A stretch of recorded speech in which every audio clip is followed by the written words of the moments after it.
Convido todos os amigos a buscarem a concentração neste momento, fechando os olhos aqueles que assim quiserem, e rogamos ao nosso Mestre Jesus bênçãos a envolver todos nós neste momento, que possamos sentir essa vibração que nos envolve diretamente de nosso Mestre Jesus, dos seus mensageiros, e que assim tenhamos condições de manter uma boa concentração em face da exposição desta noite.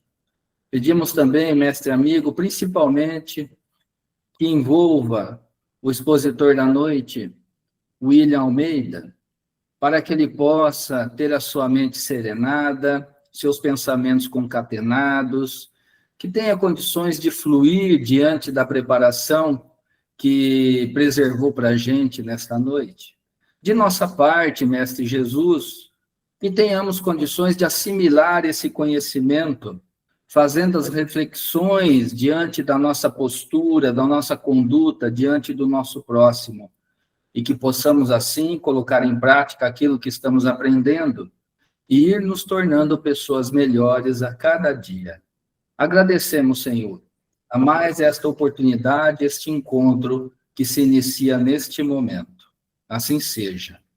Obrigado por essa oração maravilhosa e que trouxe para nós uma concentração também para esse momento especial. Eu vou fazer a leitura, né, do livro Vinha de Luz, o capítulo 120, que fala sobre o tema herdeiros, né, reserva esse título para nós. E depois, de uma forma muito tranquila, vamos tentar aqui nos concentrar para poder fazer uma interpretação dessa passagem, muito enriquecida por Emmanuel, que traz para nós muitas reflexões possíveis, né, que a gente vai utilizar aí no nosso dia a dia, ok? Então, vou compartilhar a tela com vocês, só para a gente fazer a leitura, né, dessa parte, e daí a gente dá continuidade na nossa fala. Bom, o livro, né, Vinha de Luz, ele tem vários capítulos ali, são capítulos extremamente enriquecedores, que acabam trazendo para nós recursos interpretativos sobre a nossa jornada de vida, mas também da nossa jornada espiritual.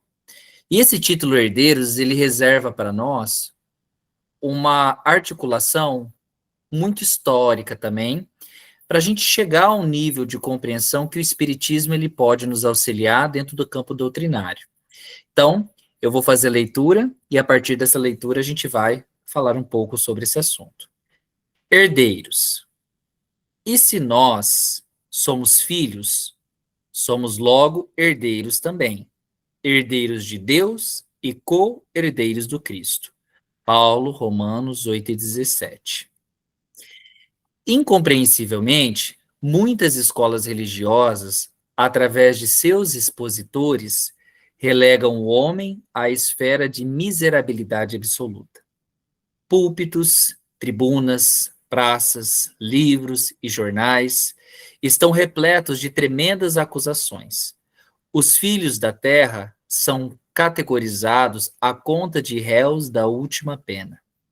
Ninguém contesta que o homem, na condição de aluno em crescimento na sabedoria universal, tem errado em todos os tempos.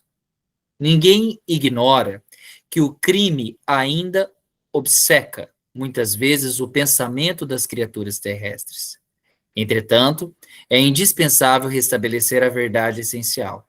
Se muitas almas permanecem caídas, Deus lhes renova diariamente a oportunidade de reerguimento. Além disso, o Evangelho é o roteiro do otimismo divino. Paulo, em sua epístola aos Romanos, confere aos homens, com justiça, o título de herdeiros do Pai e co-herdeiros de Jesus. Por que razão se dilataria a paciência do céu para conosco, se nós, os trabalhadores encarnados e desencarnados da terra, não passássemos de seres desventurados e inúteis? Seria justa a renovação do ensejo de aprimoramento a criaturas irremediavelmente malditas? É necessário fortalecer a fé sublime que elevamos ao alto, sem nos esquecermos de que o alto deposita santificada fé em nós, que a humanidade não menospreze a esperança. Não somos fantasmas de penas eternas, e sim herdeiros da glória celestial, não obstante nossas antigas imperfeições. O imperativo de felicidade, porém, exige que nos eduquemos convenientemente, habilitando-nos à posse imorredoura da herança divina. Olvidemos o desperdício de energia, os caprichos da infância espiritual e cresçamos para ser, com o Pai, os tutores de nós mesmos. Bom, eu vou parar o espelhamento agora, né, para a gente poder fazer o comentário sobre esse momento. Todas as vezes que nós estamos, né, pensando sobre essas leituras edificantes, elas acabam trazendo para nós algumas interpretações possíveis, lógico, e que também nos fazem muito interessantes ali sobre a nossa perspectiva de vida. Acredito eu, dentro aqui, né, das minhas limitações também, né, como o herdeiro do Pai e co-herdeiro de Jesus, a gente pensa que o tema central, dá para a gente observar que ele é extraído ali de Romanos 8,17. E o Paulo, quando ele afirma que se nós somos filhos, somos logo herdeiros também, herdeiros de Deus e co-herdeiros de Cristo, a gente consegue perceber que tem um desenvolvimento dessa ideia para relembrar à humanidade que existe uma filiação divina. O que muitas vezes se contrapõe de uma visão tradicional de que o homem ele seria um ser caído e seria também essencialmente pecador. Na realidade, nós, a partir do momento que estamos encarnados, mas também no nível de erraticidade, né, ou seja, no momento que estamos também desencarnados enquanto espíritos viajantes dessa jornada universal, nós temos que esclarecer que o homem, ele não nasceu para ser um ser condenado, mas sim um espírito que ele está sempre em movimento e ele está sempre em crescimento. Tanto que nos primeiros parágrafos, Emmanuel, ele traz uma observação muito interessante. Ele diz que muitas religiões, por diversas formas de explanação, alimentam o sentimento de culpa e muitas vezes de condenação interna que nós temos. Essa condenação interna e eterna acaba levando o ser humano a acreditar que muitas vezes se torna indigno de Deus. Indigno até mesmo das benesses que a nossa vida muitas vezes nos concede. O nosso colega, né, Divaldo Franco, dizia algo muito interessante. Quantas vezes na nossa vida nós recebemos oportunidades ou situações extremamente positivas e a gente, de uma forma, ou talvez com uma humildade disfarçada, dizia para nós mesmos, nossa, eu não mereço essa situação. Deus foi extremamente bom comigo nesse momento. Sim, Deus é bom a todo momento, é a essência pura dele. Mas se nós estamos ali também recebendo essas benesses, na realidade é uma lei de causa e efeito. Nós podemos observar isso nas interpretações não só dos livros de André Luiz, mas no próprio Evangelho segundo o Espiritismo e também no Livro dos Espíritos, quando traz para nós que não existe um efeito sem uma causa. Então, muitas vezes, nós passamos por algumas circunstâncias em nossas vidas e acreditamos que nós não somos tão merecedores daquele crédito ou tão merecedores daquela situação que nos está acontecendo. Mas, na realidade, pela lei de causa e efeito, que ela é implacável nesse sentido, somos, sim, merecedores daquela situação. E o interessante seria, ainda na perspectiva do Divaldo, dizer que, bom, se eu já mereço esse momento de alívio, ou esse momento que eu estou passando, quer dizer que eu já consegui, enquanto espírito em crescimento, me desenvolver um pouco mais dentro dessa parte. Algum ponto dessa habilidade eu já desenvolvi. E por que se torna interessante nós observarmos dessa maneira? Porque até mesmo agora nessa lição, essa lição vem, de uma certa forma, nos ajudar a corrigir essa visão. afirmando que se todos nós somos seres em desenvolvimento e filhos do nosso Pai, né, e cordeiros em Jesus, o homem, na verdade, é um aprendiz da sabedoria divina. Nós erramos? Claro que nós erramos. Nós cometemos alguns equívocos? Claro que nós cometemos alguns equívocos. Mas isso daí não é uma sentença final. O que nós reconhecemos como equívoco, na realidade, é um aprendizado sobre uma situação ou sobre uma circunstância. E, ao observar isso pela ótica do Espiritismo, cada movimento da nossa vida, cada reencarnação, cada situação que nós passamos representa sempre uma nova chance de reparação, uma nova chance de crescimento. Então, Deus não faz esse exercício de ser um ser superior punitivo. Isso é uma educação pautada no amor e vinculada à lei de causa e efeito. Tanto é que, se vocês observarem, assim como eu, nós vemos que diariamente nós temos uma grande oportunidade de ser renovados e ter a nossa vida renovada diariamente. Quantos de nós estamos passando por algumas situações e algum amigo muito querido nos liga, uma mensagem de um filme, uma música que nós escutamos. Existem diversas formas da espiritualidade utilizar de instrumentos para chegar até nós e demonstrar, inclusive, que nós estamos a todo momento com oportunidade de reerguimento. Quando Emmanuel, então, afirma que Deus lhes renova diariamente a oportunidade de reerguimento, ele vem nos lembrar uma lei, que essa lei, ela é uma lei imutável, que é a lei do progresso. E essa lei do progresso, ela está sempre ligada com o que nós chamamos de misericórdia divina. Então, mesmo quando nós acreditamos ingenuamente, né, porque nós estamos sempre aprendendo em desenvolvimento, que nós falimos moralmente, Deus, nosso Pai, ele vai nos conceder novos caminhos, pessoas ou circunstâncias para que a gente possa recomeçar de uma maneira diferente. No plano espiritual e no plano material, o universo sempre vai conspirar para que as nossas vivências elas sejam um processo escolar de aperfeiçoamento constante. Jesus, um ser da área crística, cosmovidente, governador da Terra e de outros orbes também, que constituem a nossa Via Láctea, teve essa responsabilidade, chegou a esse nível de desenvolvimento, passando por todas as imperfeições, passando por todos esses processos dos quais nós também o conhecemos. Por isso, nada está perdido, nem um filho é abandonado. E essa é uma das verdades que, a meu ver, é uma das mais libertadoras do Evangelho. Que o Espiritismo ele vem reinterpretar depois de muitos anos para ajudar a gente a identificar que todas essas oportunidades que estão surgindo, né, deve ser observada como realmente o Consolador prometido. O Evangelho segundo o Espiritismo, a meu ver, trata-se inclusive de um roteiro de otimismo divino. Então, quando nós lemos uma lição como essa, quando Emmanuel fala muito bem, né, chama esse evangelho como um roteiro de otimismo divino, a gente acaba concordando. Porque ele acaba nos ensinando que Jesus Cristo, ele, por exemplo, surgiu aqui na Terra, sendo que já era o ser extremamente evoluído, e, segundo o próprio Emmanuel no livro A Caminho da Luz, era como se nós visualizássemos o Sol procurando ser encaixado dentro de um vaso de barro.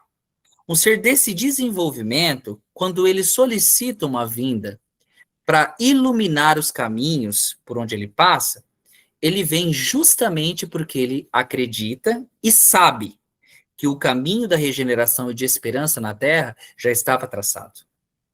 Então, a mensagem dele, por exemplo, a boa nova que ele nos trouxe há mais de 2000 anos, foi um convite para o quê?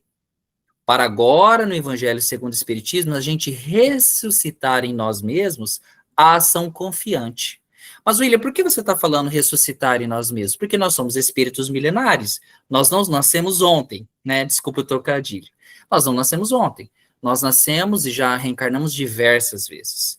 E nós já ouvimos muitas circunstâncias em que essa boa nova fez parte da nossa realidade. Então, hoje, com essa interpretação mais sólida, por exemplo, do Espiritismo, a gente observa que aquela boa nova acionada por Jesus Cristo, que inaugurou no mundo a lei de amor, é um convite à ação confiante. Mas não só a ação confiante. É um convite para a transformação moral. E a certeza de que algumas circunstâncias ou enfrentamentos ou desafios que nós passamos no dia a dia, em alguns anos, não se trata de um castigo, mas sim desse processo de recurso educativo. Então, a fé, portanto, ela tem que parar com essa racionalização, né, de deixar de ser o temor e se torna alegria e confiança em Deus. Quando nós acreditamos dentro desse processo, quando nós entendemos, mesmo que seja ainda de uma forma muito incipiente esse processo, nós começamos a entender que as nossas ações, esse vai e vem da vida, as contas que chegam às nossas mesas, as circunstâncias específicas que às vezes nós nos questionamos por que nós estamos passando, na realidade não se torna algo vinculado a uma fatalidade. E a gente para de temer a Deus, né? Aquele Deus punitivo, aquele Deus que outras épocas foi considerado um Deus vingativo, em que nós tínhamos que fazer determinadas atitudes para nós recebermos uma bênção em troca. Não, né? Na verdade, quando nós estamos falando ali de Deus, nós estamos pensando sobre essa questão dessa herança. Nós somos herdeiros e nós somos co-herdeiros. E esse sentido dessas palavras, né, vai ressoar no lado espiritual de uma forma muito ligada com o que nós chamamos de filiação. Paulo, ali na epígrafe, no início, e Emmanuel, através da psicografia de Chico Xavier, nos recordam que somos filhos de Deus. E se somos filhos de Deus, somos herdeiros da sua perfeição e especialmente do seu amor. Mas essa herança, né, ela não pode ser recebida sem o preparo. Para a gente possuir essa herança, é preciso que a gente passe por um processo de educação do sentimento, das emoções, do pensamento, há um contexto de disciplinarização das nossas ideias. Nós também necessitamos, muitas vezes, sublimar algumas ações. Essas ações, sejam elas dentro desse campo, né, da ideia interna, ou seja, dentro do campo material. Porque ser um co-herdeiro do Cristo significa trilhar o mesmo caminho de amor, serviço e também de renúncia que, por exemplo, Jesus Cristo teve um dia. E se Jesus, ele é o modelo do filho fiel, que conquistou, e essa palavra acho que a gente tem que frisar muito, porque ele conquistou, pela pureza e pela sua dedicação, a herança plena do Pai, nós também temos plenas condições de conquistar esse mesmo objetivo e chegar ali dentro desse quadro e dentro desse caminho de êxito. Então, essa questão desperta em nós, pelo menos a meu ver, essa herança que é colocada nesse capítulo, ela desperta em nós que, independente das situações, a confiança de Deus está depositada em nós. Tanto que Emmanuel, aqui mesmo, ele faz uma afirmação muito bonita. Ele fala, é necessário fortalecer a fé sublime que elevamos ao alto, sem nos esquecermos de que o alto deposita santificada fé em nós. Se Deus confia em cada um de vocês, se Deus confia em mim, ele acredita muito na nossa capacidade de regeneração. E não só pensando numa regeneração individual, egoísta, mas numa regeneração individual que vai nos levar para um processo de regeneração coletiva, ou seja, da humanidade. E da humanidade para outros elementos ou campos do universo. Então, se nesse exato momento você tinha dúvida, por que será que Jesus está me concedendo uma nova oportunidade? Jesus, e assim como Deus, nos concede uma nova oportunidade, porque enxergam em nós um potencial de luz interior. Cada um de nós tem esse potencial de luz interior. E ao observar esse convite, isso nos leva ao quê? A pensar que nós temos uma certa responsabilidade espiritual. E qual que seria, William, essa grande responsabilidade? A gente tentar não frustrar essa confiança divina. E através do quê? De escolhas mais assertivas, de autoconhecimento, de instruções melhor direcionadas, né? Porque esse caminho dessa herança vai começar de uma forma muito anterior ao momento de agora. Já começou em tempos remotos, né? Lá no período primitivo, esse caminho dessa herança divina. Então, ele não está começando agora. Nós estamos, talvez, nessa encarnação, adquirindo um conhecimento melhor, um conhecimento mais aprimorado dentro do nosso nível de desenvolvimento aqui na Terra. Mas um dos fatores, na realidade, dois fatores, que eles se tornam, né, talvez fundamentais para esse campo, né, é o que a gente chama de educação e autodomínio, tá? O que seria essa educação e esse autodomínio? Acho que são esses dois pontos que a gente pode colocar aqui como se fosse palavras-chave a ser considerada, tá? Educar-se e ter autodomínio é um mecanismo de iluminação iniciando por dentro. Quando Emmanuel ele fala dessa necessidade de educar-se convenientemente para essa posse, né, dessa herança divina, ele não está falando para a gente só da educação intelectual, mas da educação da alma, do desenvolvimento consciente das virtudes que nos aproximam de Deus. Então, educar do ponto de vista espiritual, para nós termos acesso a essa herança, é fazer emergir o que há de divino em nós. Como? Substituindo o instinto pela razão. A razão, depois pela sabedoria. E aí vai acontecer o que a gente chama de forma escalável, o processo de autoiluminação, em que o espírito, ele aprende a administrar os seus impulsos, as suas emoções, né? E, ao mesmo tempo, orienta todas essas questões para o bem. Inclusive, Joana de Ângeles define isso com muita clareza quando diz que educar-se é disciplinar a emoção, sublimar o sentimento e direcionar a vontade para o amor. Ou seja, a autoeducação aqui é aprender a amar de forma lúcida, não amar de forma ilusória. Mas, William, nós entendemos que essa autoeducação, como você diz, é um dos caminhos, uma palavra-chave. Então, se educar é aprender a amar de forma lúcida, racionalizada, o que seria esse autodomínio? O autodomínio, né, um pouco diferente, mas anda em par ali com essa questão dessa autoeducação, o autodomínio seria a chave da libertação espiritual. É uma expressão prática de educação interior. É o estado de consciência em que o espírito ele já consegue mais ou menos deixar de ser escravo das suas emoções primárias ou até secundárias e ele começa a governar a si mesmo. Um exemplo, ciúme. O ciúme, o orgulho, a malevolência. Quando nós temos ainda esses sentimentos que habitam dentro de nós, nós somos escravos dessas emoções, não ao contrário, né? Então, quando o espírito ele consegue governar a si mesmo, ele não é mais arrastado por esses caprichos dessas emoções, da vaidade, da ira, do desejo, do orgulho. Então, o autodomínio, pensando na estrutura de ser um herdeiro, né? É quando Jesus chama isso de tomar a própria cruz, a cruz e segui-lo. Quando ele fala dessa forma, né? Tome a você a própria cruz e segue-me. Essa cruz, ela representa exatamente as provas e os desafios que testam a nossa capacidade de manter o nosso equilíbrio moral. Cada vez que resistimos a uma tentação de revidar, de julgar, de ceder ao egoísmo, nós estamos exercitando e fortalecendo esse autodomínio.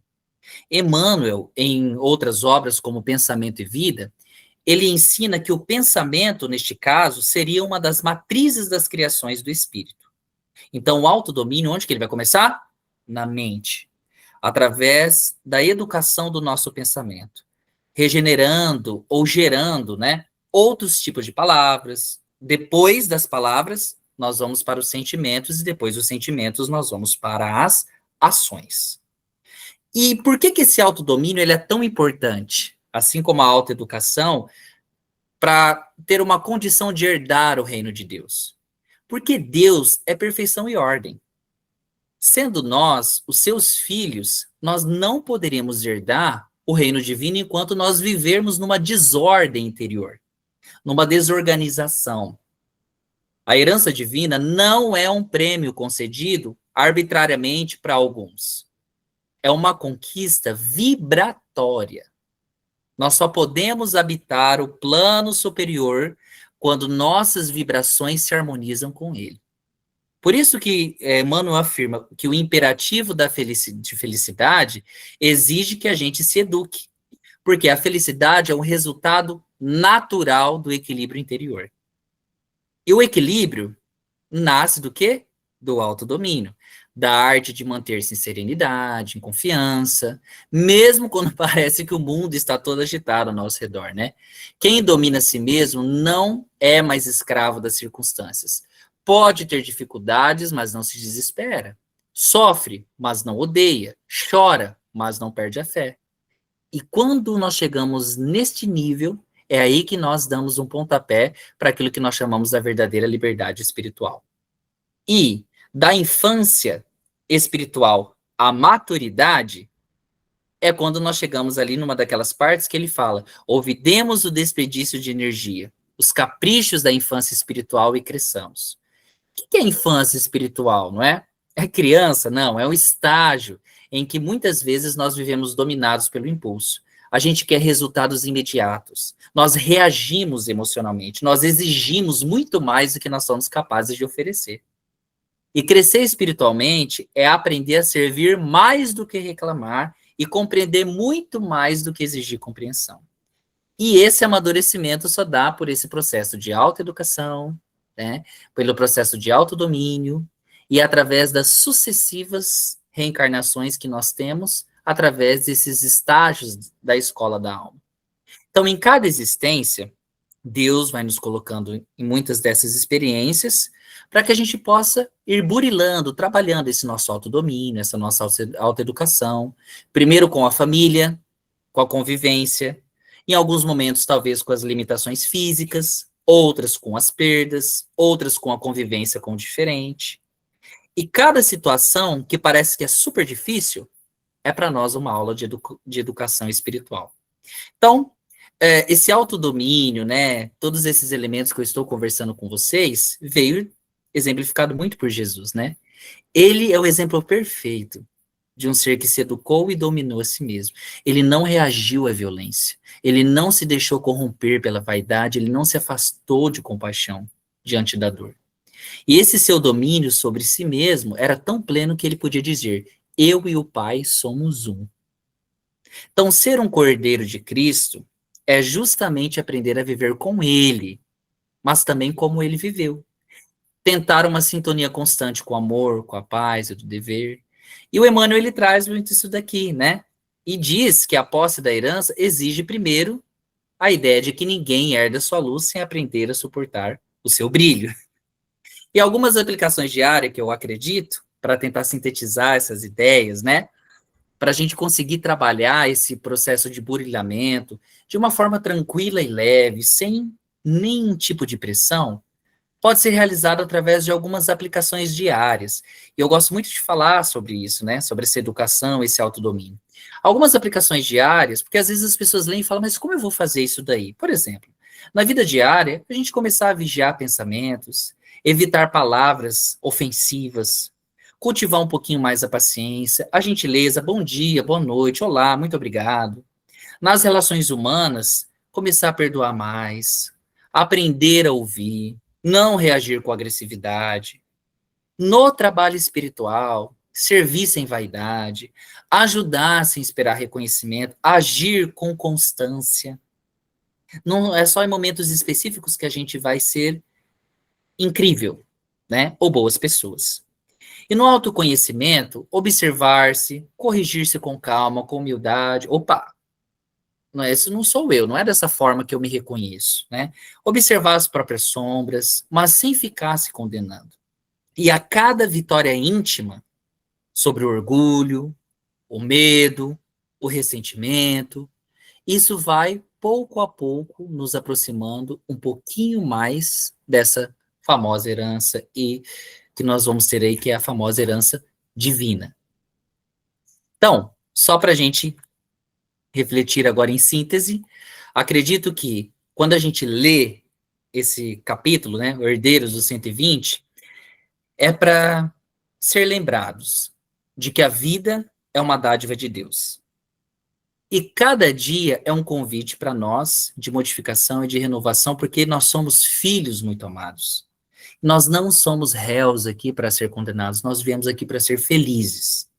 O Pai Celestial não espera jamais a nossa queda, sempre a nossa ascensão consciente. Por quê? Para que junto de Jesus Cristo, a gente possa herdar esse reino de luz, que não é em um local circunscrito. Ele começa dentro de nós, quando nós aprendemos as duas máximas, a amar, especialmente a servir. Bom, essa foi a minha humilde interpretação, né, aqui sobre esse momento. Eu acredito que é uma versão resumida e reflexiva do que eu penso. Eu acho que nós poderíamos, né, pensar de diversas formas também de analisar esses requisitos, tá? Mas eu vejo que essa reflexão ela nos ajuda muito a racionalizar esses aspectos que eu mencionei para vocês. Tudo bem? Então, eu queria agora, nesse momento, pedir para vocês, né? Vamos tentar, então, agora, após essa reflexão desse Evangelho da noite, vibrar positivamente. Já percebemos que o mundo começou, em alguns planos, a vibrar também de forma diferente. Algumas guerras parece-nos que começaram a ser cessadas. Algumas pessoas começaram a fazer escolhas mais assertivas. E a cada detalhamento, a gente vai vendo que as nossas orações, elas vão fortalecendo, né, mais e mais um mecanismo também de trabalho da espiritualidade. Porque quando nós vibramos de uma forma uníssona, né, como uma voz única, nós também vamos mudando a atmosfera do nosso ambiente, do nosso local, do nosso quarteirão, da nossa cidade, enfim, para um dia chegar no nosso país e no nosso planeta. Tá? Então, eu gostaria de fazer uma prece agora com vocês para pensar numa vibração. E como eu sempre faço com o pessoal no estudo, né, para que a gente não seja atrapalhados aqui por alguma instabilidade da internet, eu sugiro que vocês, neste momento, apenas escutem a minha voz. Fechem os vídeos, para que a gente possa não ter uma falta de estabilidade na internet, né, nosso meio de comunicação, e a gente consiga se concentrar diante daquilo que vai ser falado. Então vamos lá, fechando os nossos olhos e pedindo para a espiritualidade neste exato momento. Senhor, querido Jesus, ensina-nos a ser tutores de nós mesmos. Senhor da vida, Deus de infinita bondade e sabedoria.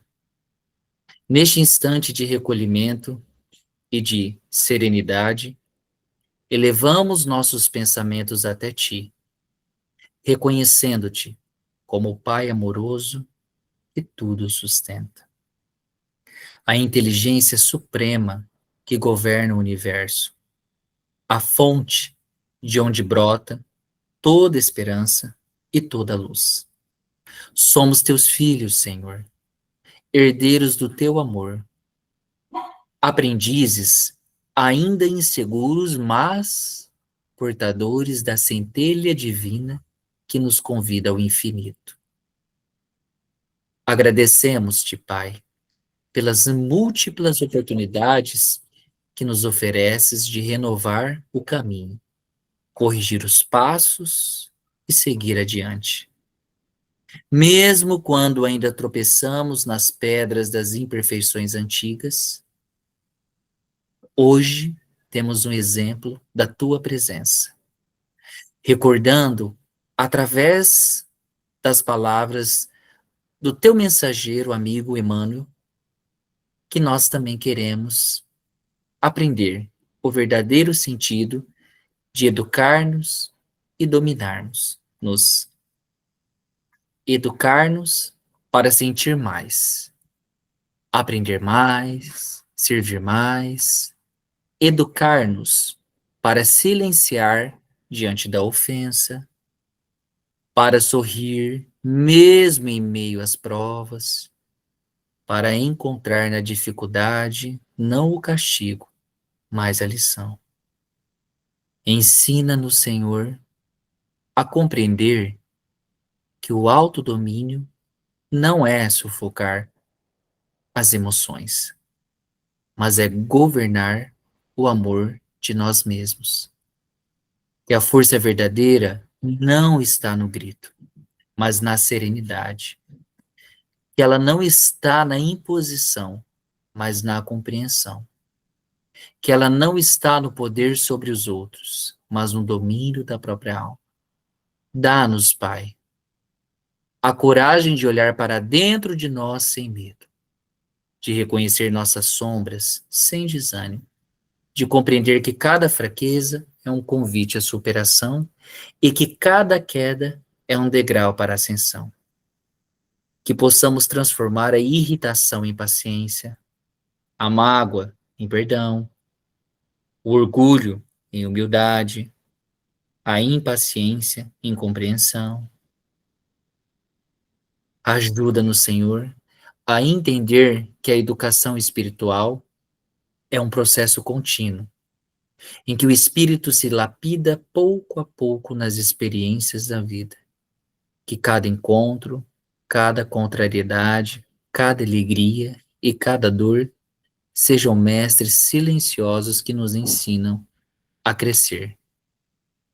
Desperta em nós, Senhor, a alegria da responsabilidade, que saibamos honrar a confiança divina que deposita em nossos corações. Faze-nos compreender que não somos réus da condenação eterna, mas filhos herdeiros do teu reino, chamados sempre à felicidade legítima que nasce do dever bem cumprido e do amor vivido em plenitude. E quando a luta parecer difícil, recorda-nos, Senhor, que também somos co-herdeiros de Cristo, chamados a seguir os passos desse nosso irmão querido, que foram passos de amor, de humildade e de luz. Que, fortalecidos por essa certeza, sigamos de coração sereno e alma firme, transformando o mundo ao redor pela mudança dentro de nós. E assim, Pai amado, em gratidão e reverência, encerramos este evangelho de hoje dizendo que se faça em nós a tua vontade, que se cumpra em nossas vidas o teu propósito de amor, e que aprendamos dia após dia a herdar conscientemente o reino que nos ofereces, pela educação da alma e pelo alto domínio do coração. Que assim seja.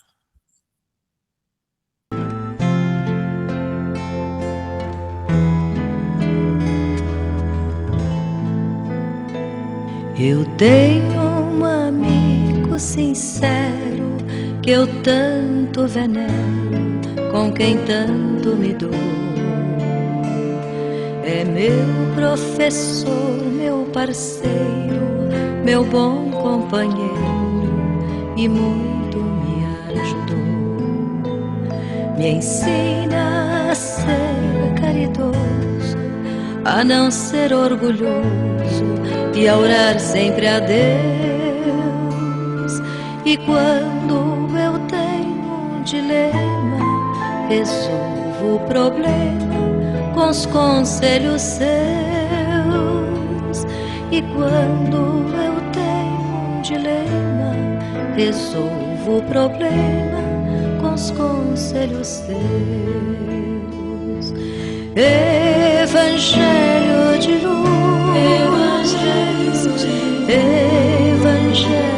perdão, Evangelho, Jesus, és a minha salvação. Evangelho de luz, Evangelho, perdão, Evangelho, Jesus, és a minha salvação.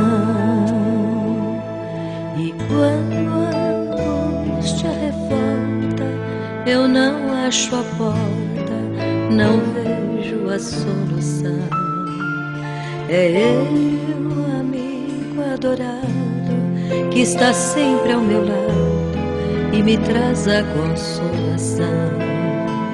Se choro ou preciso socorro, a Ele recorro e por feliz me dou. Ele é o Evangelho novo, é a mensagem que ao povo o Cristo deixou. Ele é o Evangelho novo, é a mensagem que ao povo o Cristo deixou. Evangelho de luz, Evangelho, perdão, Evangelho, Jesus, és a minha salvação. Evangelho de luz, Evangelho, perdão, Evangelho, Jesus.